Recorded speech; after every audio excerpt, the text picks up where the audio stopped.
In our third year studying in Germany, Gabriel fell in love with Alice, a student juggling part-time jobs to support herself. To chase after her, he argued endlessly with me about breaking off our engagement. He even declared that I wasn't even worth a single finger of Alice's. They skipped classes, raced cars, and did everything thrilling they could think of. Alice flaunted herself in front of me, claiming that true love is never a crime.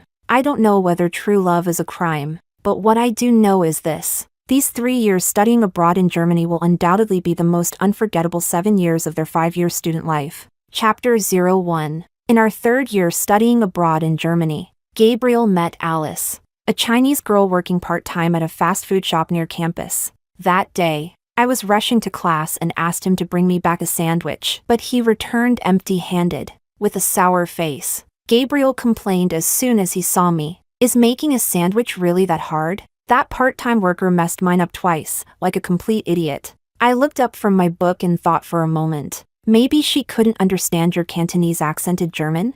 Gabriel shot me a look, then pulled a bar of chocolate from his bag and shoved it into my hand. She's Chinese. Okay, whatever. I was just unlucky. I thought that little mishap was nothing more than a passing episode. But a month later, when I went to that same fast food shop, I met the girl Gabriel had complained about. After paying, I gave my usual order, no tomatoes. The girl behind the counter froze for a second, then suddenly broke into a smile, puzzled. I asked her what was funny. She waved her hand apologetically. Nothing. Really, I just remembered that someone else also refused tomatoes not long ago. Aw, sorry. I shouldn't be chatting while working. I was about to say it was fine when I heard a very familiar voice behind me. Alice. Look what I got! The girl, Alice, spun around so suddenly that all the ingredients she had just prepared spilled onto the floor. The man behind me rushed forward, sighing helplessly at her. When will you stop being so clumsy? His tone was filled with unmistakable affection. I turned my head to see my fiancé looking at her that way. Under Gabriel's stunned gaze, I greeted him lightly. Hi. Alice's eyes lit up in surprise. You two know each other? Gabriel. She doesn't eat tomatoes either. I smiled. Yes. We had that in common. Looking him up and down, I asked smoothly. Fiancé. Aren't you going to introduce us? Gabriel said nothing. Alice spoke first. Hello. I'm Alice. I'm Gabriel's friend. I matched her light tone with one of my own. I'm Luna, Gabriel's fiancé. The smile on Alice's face froze. She turned toward Gabriel in disbelief. I pressed further, my voice still sugar-sweet. Fiancé. Say something. Under our combined stares, Gabriel finally nodded stiffly. This is my fiancé. The corner of my lips curved upward as I looked at the hot pot seasoning packet in his hand. Isn't that the one my brother mailed me? So you went to pick up my package and somehow ended up here? Gabriel's face turned ugly. Behind the counter, Alice's eyes reddened. She lowered her head, quickly gathered the spilled food, and whispered in a trembling voice, Your sandwich will be ready soon. Before fleeing into the kitchen. Chapter 02. I never did get that sandwich. Gabriel dragged me out of the shop instead. He sat in the car in silence for a long time before finally muttering a sorry. To say I didn't care would be a lie. But in the end, I forgave him. Gabriel and I weren't purely a product of a business arrangement. We had known each other since we were young, childhood friends, of a sort. And in these 3 years of studying abroad in Germany, he had been the only familiar face by my side. Naturally, that built a sense of shared connection, a bond forged by being far from home. Since he had apologized and promised to do better, I gave him one more chance. Besides, it was nearly the end of the semester, and I didn't have the energy to deal with him.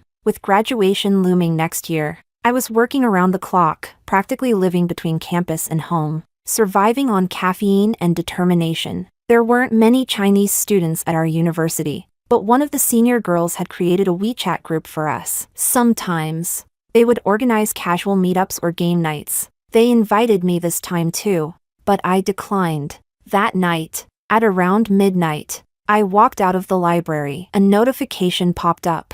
The senior had sent me a video. Looked like tonight's gathering had taken place at a wine estate. The video featured a couple being cheered on by others. drinking a cross-cupped toast. Ah, good old toxic drinking culture. Even halfway across the world, people couldn't leave it behind. My fiancé, however, seemed to be enjoying it thoroughly. The way he looked at Alice was like he was the world's most devoted lover. Then came a screenshot from social media. In the photo, a pair of hands, man and woman, were intertwined on a pristine white sheet. The caption read, "I already know how this ends, but tonight, I just want to be selfish. God, forgive us." On the man's wrist? That was the Vacheron Constantine I gave Gabriel last year. I don't know if God would forgive them, but I knew one thing. I never would. I saved the image and replied to the senior, "Thanks." A few seconds later, she texted back, "Want me to catch them in the act?" I didn't respond. Even through the screen, I could feel her schadenfreude. If I wasn't mistaken, the video and photo had likely already made their way back to China. I pulled up Alice's social media and followed her account. There, I saw post after post, her digital diary of stolen affection. "Today Mr. Y said I'm always so clumsy. What would I do without him? I don't want to give him back anymore. Love knows no boundaries. Why can't I pursue my own happiness? I just want to love with everything I have, even if there's no future. The one who isn't loved is the real homewrecker." Beneath each post was a photo of the two of them, camping in the mountains, playing golf, speeding together at a racing club. By the looks of it, Gabriel hadn't attended a single class in weeks. Chapter 03. After finals week, the cold weather in Munich finally got to me. I fell sick. In the midst of a feverish daze, I vaguely remembered getting a call, but my head was too heavy, so I drifted back to sleep. I don't know how long I slept before loud knocking woke me up. I was sweaty and groggy, filled with a mix of exhaustion and irritation when I opened the door. And there, standing in the hallway, I froze. Outside stood a man, his figure covered in wind and snow. His cool, refined features looked slightly tired. In his gloved hand, black leather, he held two small pastel pink bags. The sight of it was oddly mismatched with his whole aura. "Noah? What are you doing here?" He frowned slightly. "Didn't you used to call me Noah G? Gu meaning older brother in Chinese." My expression turned cold instantly. He was Gabriel's older brother. I had no energy left to be polite to anyone remotely related to Gabriel. Sensing my attitude, Noah held out the pink bags. "Your brother asked me to bring these. He said you were sick." I reached for the bags, not thinking much of it. "If you're okay, I'll get going then." I nodded. Just as I was about to close the door, he reminded me, "Don't open the door for strangers living alone. You need to be more cautious." Classic Noah, nagging, just like my actual brother. I gave a perfunctory reply and shut the door. Inside the bag were some of my favorite snacks and cold medicine. The meds were clearly bought in Munich, but they came with sticky notes labeling the dosage in Chinese. I couldn't help but chuckle. I'd been studying in Germany for 3 years now. Noah still thought I couldn't read a German instruction label? I plugged in my phone, and just as it powered back on, my brother called. Did Noah arrive? Still chewing on spicy dried fish. I gave a half-hearted hum in response. "Good. Let me talk to him." "He already left." The voice on the other end instantly spiked. "You didn't even have him sit down for a bit? He flew 15 hours just to bring you that stuff. And you sent him away at the door?" After a scolding session, he hung up. I hadn't realized Noah had flown all that way just to check on me. Apparently, my brother had called and felt something was off. He couldn't come himself and couldn't get a hold of Gabriel either. So, since he happened to be with Noah, he asked him to stop by. Glancing at the time, I realized I had slept for a full 18 hours. I opened my chat with Noah. Our last message exchange was from last year. He had asked if spicy dried fish flavor was okay. I said no, it had to be numbing spicy, not just regular. He delayed his flight by 2 days, waiting for the next batch of my favorite flavor. His last message? So spoiled. I typed out a message, "Thanks," and sighed. I shouldn't be taking my anger at Gabriel out on Noah. Not long after, he replied, "MN. Still as sparing with words as ever." Chapter 04. They say illness hits like a landslide, and I was planning to recover quietly at home, until an unwelcome visitor showed up. The front door thundered under Gabriel's angry fists. "Luna, open the door!" When I opened it, he visibly paused at the sight of my pale, weak state, but within seconds, he was back to his usual rage, snapping, "Did you tell my brother about Alice?" I raised an eyebrow and looked at the bruise near his mouth. Noah must have hit him. "Luna, I can't believe you'd stoop so low. Why are you so obsessed with ruining things for Alice?" Smack!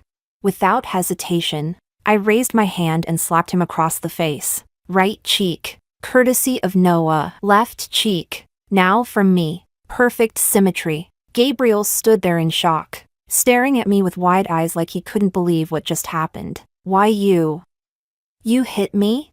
Oh, what, did you want me to light incense and recite a blessing before slapping you? With that face?" The privileged little prince was clearly not used to being hit. His cheek was quickly turning red. He pointed a trembling finger at me. You. I slapped his hand away, annoyed. "You what? Your grand apology from the other day? It's still on my dash cam. In case you forgot." "What's the turnaround time here?" 5 days. Even Sichuan opera doesn't change faces as fast as you." His eyes darted away. I didn't realize then that I'd fallen for Alice. His voice grew more determined with each word. "I want to break off our engagement." Smack! Before I left for Germany, my dad had warned me to stay calm when living abroad, to take a step back for a broader sky. I flexed my hand. It stung from slapping him again, but taking a step back only made me angrier. No way I could hold back now. "Open your damn eyes and look at who I am. I'm your family's arranged fiancé. I'm the daughter of the lead investor in your family's biggest project. Say that to me one more time, and see what happens. I didn't have time to deal with you before, and you took that as me being weak. Clean up your mess, or I swear I'll burn everything down." And with that, I slammed the door in his face. Maybe I slapped some sense into him, because Gabriel finally kept his distance. A whole week went by without him trying to bother me. Alice's disgusting sidechick turned victim social posts disappeared too. In the international student group chat, someone organized a Chinese New Year celebration, this time at a ski resort town. I was about to decline, but Misty, a senior student, kept tagging me. Some girls were prepping dumpling ingredients and other Chinese dishes. Not many people had cars, so they asked if I could help with transportation. One girl in the group was known for her amazing cooking. When I saw her food pics, I caved. Nothing is more tempting to a homesick overseas student than a taste of home. By the time I arrived at the resort hotel, it was already dark. I helped carry some groceries and ingredients for the dinner. Inside the hotel lobby, it was warm and lively, a crowd laughing, chatting. No one noticed when I stepped in. "Luna, you're here," Misty called out affectionately. All heads turned in my direction. I frowned. Seated beside her were none other than Alice and Gabriel. "Come sit. I heard you two lovebirds haven't seen each other in ages." Chapter 05. The teasing comment instantly drained the color from Alice's face. Gabriel smashed the cup in his hand, letting out a cold laugh. "Ha, just like a ghost that refuses to leave." Alice's eyes welled up. She tugged gently at Gabriel's sleeve and whispered, "Gabriel, don't fight with her because of me. It's not worth it." The atmosphere turned tense. In our circle, everyone knew Gabriel and I were engaged, and judging by the awkward silence, they clearly knew he'd been cheating too. Misty's smug schadenfreude practically oozed from her eyes. I figured she must have lost her mind to openly and shamelessly pick a fight like this. Or maybe I'd been too easygoing. So everyone now assumed I was some soft pushover. I calmly put my things down and walked toward Misty, staring her down. "Senior," I said with a smile, "did you invite me here hoping for a public catfight? Record it. Post it back home, so Gabriel can get another beatdown from his brother?"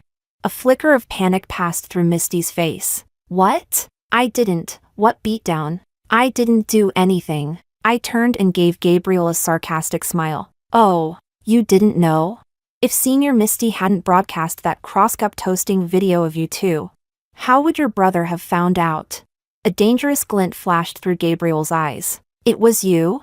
Misty flinched and instinctively looked toward Alice, seeking protection. "I didn't mean to." "Alice, please say something." Alice softened her voice, face pitiful. tears spilling beautifully down her cheeks. Gabriel, don't listen to anyone stirring trouble. Misty didn't mean it. Faced with such a delicate damsel in distress, Gabriel sighed. Just this once. Don't let it happen again. Misty let out a long breath of relief, but I curved my lips into a smile. Senior, aren't you curious what I think? Heard you're heading back home to look for work. That going okay? Now it was Misty's turn to go ghost white. The crowd around us hadn't expected me to go on the offensive. Whoa, she's not holding back at all. Typical rich girl, bullying the weak with her connections. But Misty kinda asked for it. Why provoke someone like her? Each snide comment from the bystanders drained the color further from Misty's face. Now she was visibly shaking. Luna, I didn't mean. I kept smiling as I stepped closer. You think if I slip in some extra details about your campus activities onto your resume, you'll still land a job? A few of the surrounding classmates were from wealthy families too, friends of Misty's even, but none of them said a word in her defense. Luna, I get it now. I'm sorry. Can you let me off the hook? I blinked innocently. Don't you know? Us capitalists are famously petty. If I let you go, who's going to let me off? Haven't you heard that saying? Swallow your rage and you'll get breast cysts. Back down and boom, uterine fibroids. You want me to forgive you and die of repressed fury?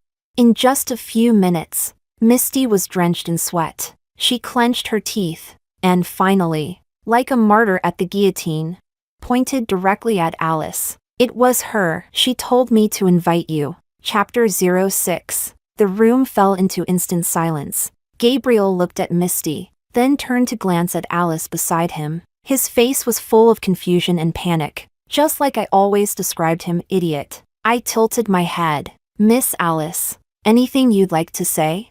Alice pouted, and I could tell she was gearing up for a full-blown cry, a performance titled Pitiful and Innocent Victim. But I wasn't in the mood to watch her act. Just as expected, her expression shifted. She blinked back the tears and spoke up, full of righteous indignation and fragile pride. So what if I asked Misty to invite you? Luna, you're a rich heiress. You can decide someone's fate on a whim. You have power and privilege. But me? I have nothing. I raised a hand and cut her off. Not true. You do have something, a whole lot of nerve. She visibly flinched, the hit landing right where I wanted it. You were born with everything. You didn't even have to try to win Gabriel's heart. But we love each other. And yet you still came between us. You made his brother hit him. Don't you feel even a little guilty? I stared her down. No, not even a bit. And let me make something very clear. I didn't come between you. You got in the middle of us. And frankly, I think his brother went too easy on you, homewrecker. And by the way, what's so glorious about winning someone like him? I didn't even bother dressing up my words. The moment I said homewrecker, it was like I'd stabbed her in the chest. Alice crumpled into Gabriel's arms as if I'd physically pushed her. Gabriel, naturally, jumped to her defense. He pointed his finger at me. Luna, that's too far. I narrowed my eyes, my smile widening. As he noticed me approaching, his expression morphed into mild terror. Step by step, I closed the distance between us. Didn't I tell you last time, point your finger at me again and you'll lose it? Gabriel held Alice tighter and started backing away. You didn't say that last time. Oh, well then, I'm saying it now. Before he could react, I picked up a wine bottle from the table and smashed it over his head. Crash! The bottle exploded. Red wine soaked Gabriel's hair, dripping down his face and onto his white shirt like blood. Ah! Alice shrieked, probably more from the splash than genuine concern. It took her a second to process what had happened. Then came the dramatic sobbing. You're insane. Gabriel, are you okay? Call the police. Hearing that, Gabriel instantly grabbed her wrist. No, I'm fine. Don't call anyone. Alice looked betrayed. Why not? You're bleeding. It's not what you think. Gabriel muttered, rubbing his forehead with a tired sigh. Just, don't call. TCH. At least he wasn't completely brainless. Luna, he said after a beat. Can we just drop it for tonight, for my sake? I grabbed a tissue and wiped the wine from my fingers. Expression cold. And who exactly are you? What makes you think you have that kind of pull with me? But honestly, I'd had my fun. The bottle was broken. The insults had landed. And honestly, I wasn't in the mood to drag this out. No point cornering a pair of rats, eventually. They'll bite back. Consider yourselves lucky I'm in a good mood today. But Alice, ***, next time you try a stunt like this, it won't be Gabriel's head that breaks. It'll be yours. Stealing someone's man doesn't make you special. I added flatly. If you've got time to meddle in my life, maybe try reading a damn book instead. Chapter 07. I drove away from the ski town. There was no way I was staying with those gossip-hungry vultures. Before I left, a younger classmate had kindly packed some food for me. There weren't many cars on the road. The night was unusually dark. The air hinted at an oncoming blizzard. I instinctively pressed harder on the gas. About 40 kilometers from the city, the car skidded on a curve. I yanked the steering wheel hard. The vehicle twisted sideways, leaving me hanging dangerously on a mountain edge. No matter how much I floored the accelerator, the car wouldn't budge. I had no choice but to call roadside assistance. While I waited, I used the time to call home for New Year's greetings. But gradually, I realized something was wrong. The snow outside was getting heavier. The wind howled, and I could feel the car shaking. Visibility dropped below 10 meters. I hurriedly sent my location to my brother, but the call suddenly cut off. No signal. A chill ran down my spine, not from the cold, but from the creeping dread. With this weather, no tow truck could reach me. Who knew how long the blizzard would last? If it was just a few hours, fine, but if it lasted days. Thankfully, the gas tank was still more than half full. I wrapped every blanket and warm item I could find around myself. There was nothing else I could do, only stay warm and conserve my strength. At the same time, thousands of kilometers away, Ryan was panicking. He had heard Luna's location before the call dropped. The moment he hung up, he dialed Gabriel. No answer. His expression darkened. He called Noah next. Noah had just landed in Munich when his phone rang. Before he could speak, Ryan's furious voice exploded through the speaker. Is your brother dead? His phone is basically a ****ing brick. When Luna was sick, he vanished. Now she's in danger again and he's still missing? What's the point of having a fiancé like him? Noah froze, but he caught the key part. I'm in Munich. What happened to Luna? Ryan explained the situation. Noah's grip on his phone tightened. I'll go find her right now, I promise. Right before hanging up, Ryan left one final warning. If anything happens to my sister, tell Gabriel to wash himself clean. He's going into the grave with her. Chapter 08. The temperature in the car kept dropping, and my eyelids were getting heavier and heavier. At some point, I finally gave in and drifted off to sleep. Luna, wake up. A loud knock on the window jolted me awake. Rubbing my eyes, I looked up and saw Noah's anxious face peering in through the glass. For a second, I thought I was dreaming. Before my brain even registered it, my hand had already moved to open the car door. The next moment, I was pulled into a cold yet comforting embrace. Above my head, I heard Noah's voice, laced with relief. You're okay, thank God. My heart thumped violently. Sleepiness was instantly gone. After holding it together for so long, now that I finally felt safe, everything inside me broke down. A wave of emotion surged through me, grievance, exhaustion, helplessness, and I started crying uncontrollably. The tears spilled like a dam burst, falling faster than I could even breathe. Noah gently patted my back, soothing me in a low, calm voice. It's okay, you're safe now, it's over. I cried in his arms for what felt like forever before I slowly came to my senses. My cheeks grew hot with embarrassment. Awkwardly, I mumbled, my legs asleep. Noah immediately released me. The always composed man looked flustered. For once, he cleared his throat awkwardly. Let me take you somewhere warm. Noah carefully carried me into his car. The temperature inside was warm and comforting, but instead of heading into the city, he turned and drove the other way. When I turned my head to question him, he explained, the mountain roads closed off. Snow's lighter up top. I saw a ski resort nearby. We'll rest there tonight.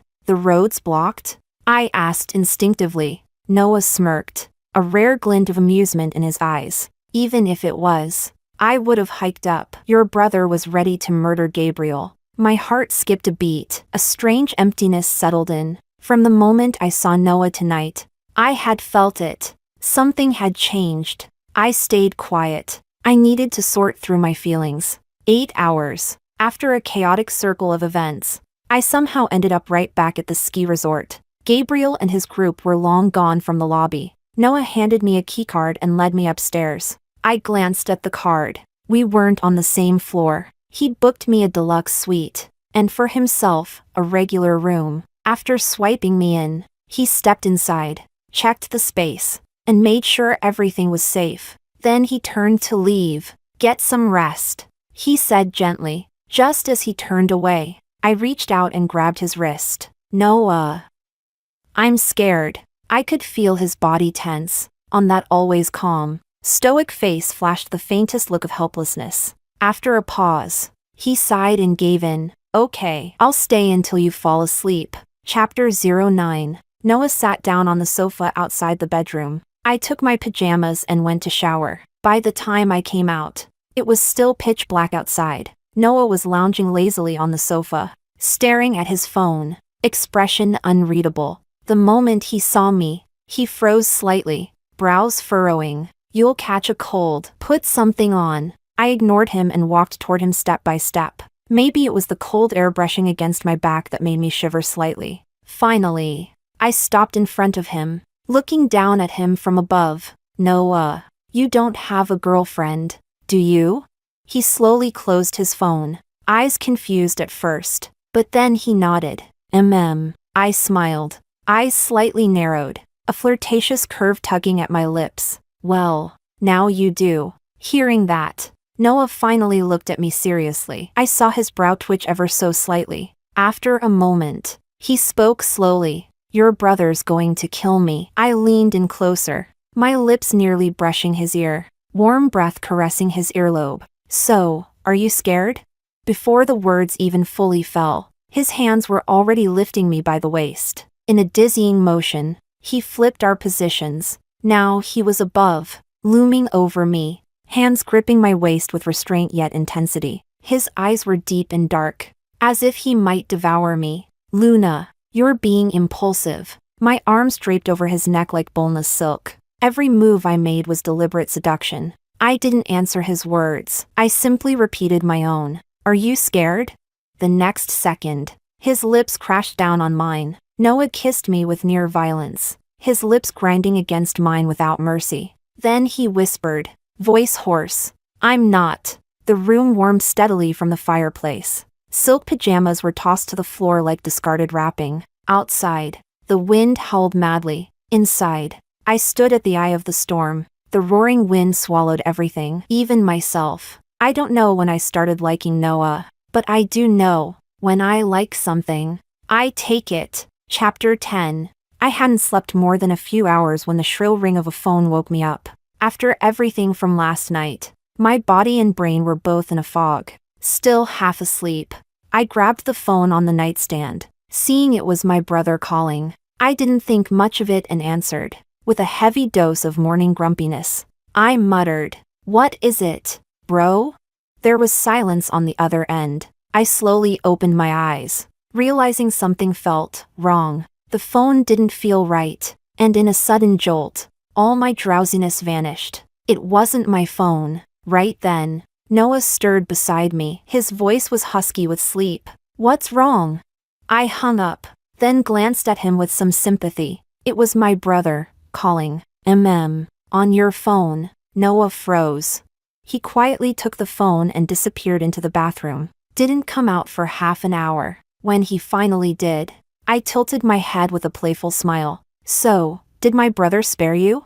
He let out a helpless smile. Phone died. Noah went down to the car to grab a charger. Meanwhile, I got up, did a quick wash-up, and headed to the hotel restaurant. The restaurant wasn't crowded this early. I ordered breakfast for 2 and scrolled through my phone while waiting for Noah. Luna, you're still here?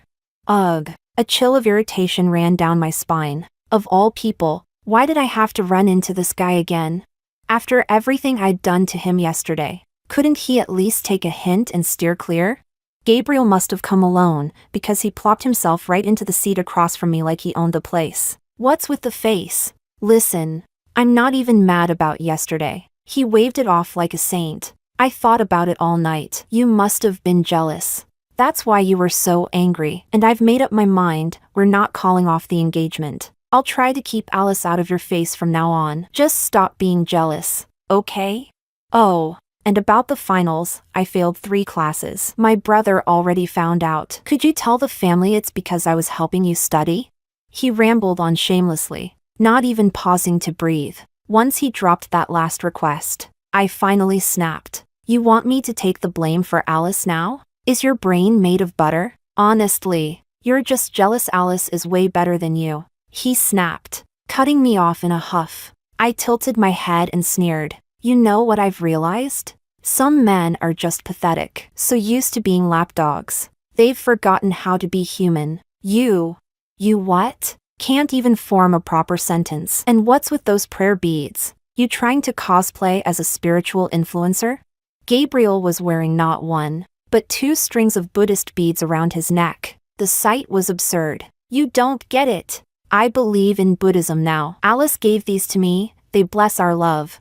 I nodded like I understood. Makes sense. You definitely need divine intervention. Maybe Buddha can slow your brain rot just enough to help you graduate before you're 40. That hit a nerve. Gabriel shot up, ready to throw another tantrum again. But then I noticed something over his shoulder and froze. At the restaurant entrance, Noah and Alice were walking in, one behind the other. Gabriel followed my gaze. As soon as he spotted Noah, his legs gave out and he collapsed back into his chair like a deflated balloon. Chapter 11. Gabriel. What's wrong? Alice ran over to support Gabriel, her eyes full of resentment. Did she bully you again? I covered my mouth, afraid I'd burst out laughing. Right now, the last thing Gabriel wanted was Alice anywhere near him. Don't touch me. Alice froze. Bro, what are you doing here? I can explain. It was just a coincidence that I was with her this time. Noah didn't even spare him a glance and walked straight toward me. He sat beside me, pulled out a bottle of milk from a paper bag, opened it, and handed it to me. Only after doing all that did he finally acknowledge Gabriel. The family will no longer interfere with who you date or fall in love with. Gabriel's eyes lit up. Alice was even more radiant, stepping forward with a bright smile. Hello, big brother. I'm Alice. But Gabriel quickly realized something was off. He frowned and asked cautiously, wait, why? You no longer have a marriage contract. Joy exploded in Alice's eyes, but Gabriel's reaction wasn't what I expected. His expression grew complicated, and after a moment of silence, he suddenly stood up. When did this happen? I don't agree. I handed my empty milk bottle to Noah. He took it and, quite naturally, took a sip from it himself. You don't get a say. That idiot Gabriel still hadn't realized what was going on between Noah and me. But Alice did. She gasped, clutching her mouth. You're together? Gabriel, look at her neck. She pointed at me, and instinctively, I looked down. Too bad I couldn't see anything myself. But knowing Noah's intensity last night, it was normal to have some marks. I smiled and winked at Gabriel. Next time you see me, remember to call me sister-in-law. Gabriel looked absolutely stunned. Bro, you're kidding, right? Luna, I was wrong. I won't talk to her again. Noah's face turned cold. Miss Alice, please take him back to his room. Alice, crying, dragged Gabriel away. Finally, peace and quiet. While I was eating breakfast, Noah suddenly said, was it because of him that you got trapped on the mountain last night? I nodded lightly, dramatically exaggerating the story from last night. After breakfast, Noah asked me to wander around by myself for a while. He came back nearly an hour later. When I saw the scratch on his hand, I figured he had gone to chat with Gabriel. That evening, after dinner, we happened to run into the rest of our classmates who were checking out of the hotel. Their expressions were strange when they looked at me. They probably already knew I was with Gabriel's older brother, but I didn't care. People like them only dared to whisper behind your back. In person, not a peep. The funniest part? Gabriel, His face looked like someone had messed with the saturation filter, blue on one side, purple on the other. His head was wrapped in the very bandage I'd hit him into needing. When it was time to leave, he didn't even dare look at me. He bowed his head and said goodbye to Noah. Then, under Noah's stare, he mumbled, "Goodbye, sister-in-law." I couldn't help it. I burst out laughing. Chapter 12. My car had already been towed for repairs, so Noah and I extended our stay at the hotel for a few more days. Every day was filled with skiing, hot springs, and pure fun. Right when we were having the time of our lives, my brother showed up. That morning, Noah and I were heading out to ski when a shadow came barreling through the hotel lobby. Before I could even see who it was, Noah took 2 punches to the face. When I finally saw clearly, I rushed to stop the attacker, only to be shoved aside by my brother. "You stay right here. Let me deal with this shameless old man first, then I'll come for you." Old man? I twitched at that. Noah's 5 years older than me, but only 1 year younger than my brother. So in his rage, my brother basically insulted himself too. Noah waved at me. He knew that unless my brother got this out of his system, he wouldn't let it go. So he let himself be beaten like a martyr. It was a one-sided massacre until my brother finally ran out of steam. The same brother who had mocked Gabriel's bruised face 2 days ago had now turned Noah's face into an abstract painting. "Brother," I called sweetly. "Don't call me that," he snapped. I couldn't help it. I burst out laughing at Noah's miserable state. "Luna, you still have the nerve to laugh? Oops, busted." I immediately wiped the grin off my face and tiptoed over to massage my brother's shoulders. "Brother dearest, you already hit him, so now you're not gonna hit me, right?" He shot me a glare, but I wasn't worried. The two of them had always gotten along. He was just venting his anger. Noah sat up, dabbing at the corner of his mouth with a napkin. Still bleeding, still composed. "At least I'm better than that punk Gabriel, right?" I said, "Don't call me brother." From that moment on, Noah and I were completely quarantined. My brother separated us during meals, kept us apart in the hot springs, and even sat between us on the ski lift. Before 8 p.m. each night, I'd be kicked back into my room like a grounded teenager. All I could do was text Noah from my bed. That didn't last long either, because he suddenly stopped replying. Instead, my brother called. "Luna, go to sleep. If you've got nothing else to do, watch your online lectures. Stop wasting brain space thinking about men." I sighed long and hard. When would this nightmare end? After 10 days in town, my brother finally went back to Melbourne. He dragged Noah with him under the excuse of not disturbing my studies. Back in Melbourne, I dove into coursework. I had to graduate this semester. No slacking allowed. Meanwhile, without me or the family keeping them in check, Gabriel and Alice flaunted their relationship like peacocks on steroids. I hardly ever saw them on campus. Midterm season came in the blink of an eye. That day, we had a lecture that was absolutely crucial for our final grades. So I showed up early. To my surprise, I saw Gabriel there too. Ever since that disaster at the ski lodge, Gabriel had been avoiding me like I was the plague. If I walked left, he'd swerve right. He wouldn't even meet my eyes. Halfway through the lecture, Gabriel suddenly answered a call. His voice cut through the quiet classroom like a knife. "What? I'm coming now." He jumped out of his seat and rushed out without even apologizing to the professor. Our professor, famous for being cold and strict, calmly pulled out his little black notebook of academic doom and drew a big red X next to Gabriel's name. TSK. Looks like Gabriel's college life just got extended to 5 years minimum. The girl sitting beside me nudged me. "Luna, aren't you going to talk to Gabriel?" I raised a brow. "Why would I?" "Well, aren't you going to be,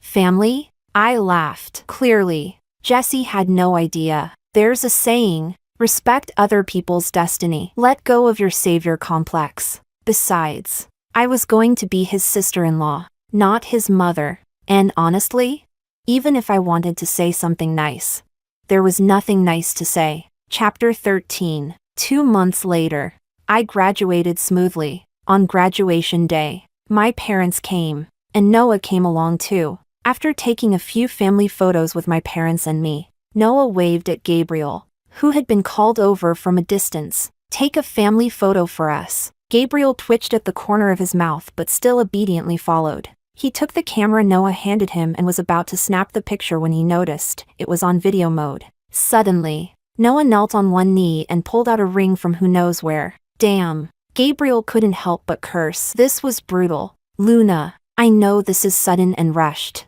but I don't want to wait any longer. I want to be by your side forever. Today, in front of your parents, I promise to love you, to stay with you, until the very last moment of your life. Will you marry me?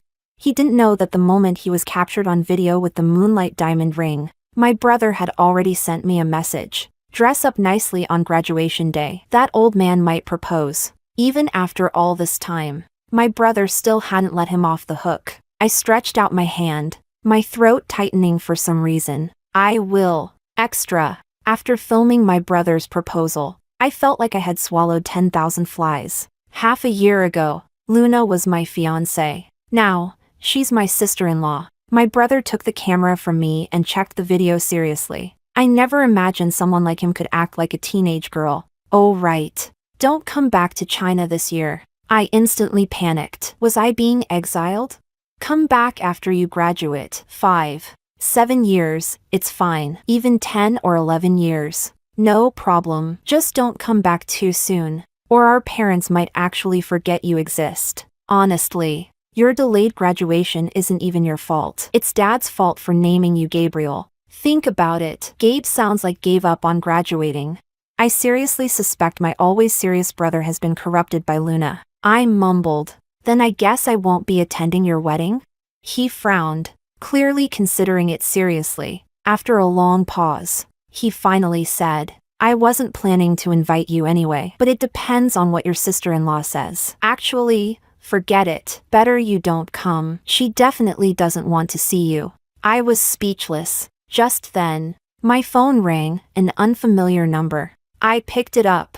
Gabriel. I feel so awful. My grip on the phone tightened. 2 months ago, Misty had called from the hospital saying Alice had miscarried. I was still in class when I got the call and rushed to the hospital. I had no idea Alice was even pregnant, and I was consumed by guilt for not being there for her. But when I arrived, the doctor said she'd lost the baby due to intense intercourse. I was stunned, because the day before, I hadn't even seen Alice. She told me she was going out with friends and wouldn't be coming home. When they wheeled her out of the OR, she still had anesthesia in her system. She wore a red spaghetti strap dress I'd never seen before, with heavy makeup on her face. When she woke up, she cried and begged me to forgive her, said Misty had taken her to a nightclub, and after one drink, she lost consciousness. I'd told her not to hang around Misty. She didn't listen. I didn't argue. I paid the medical bill and left. Since then, Alice's gone insane, trying to contact me, even though I've blocked her everywhere. She keeps switching numbers. She's even been lying, claiming I dumped her for someone else. Expressionless. I hung up, looking at Luna's smiling face. I felt a sharp ache in my chest. The moon once shone on me too, but I deserved nothing.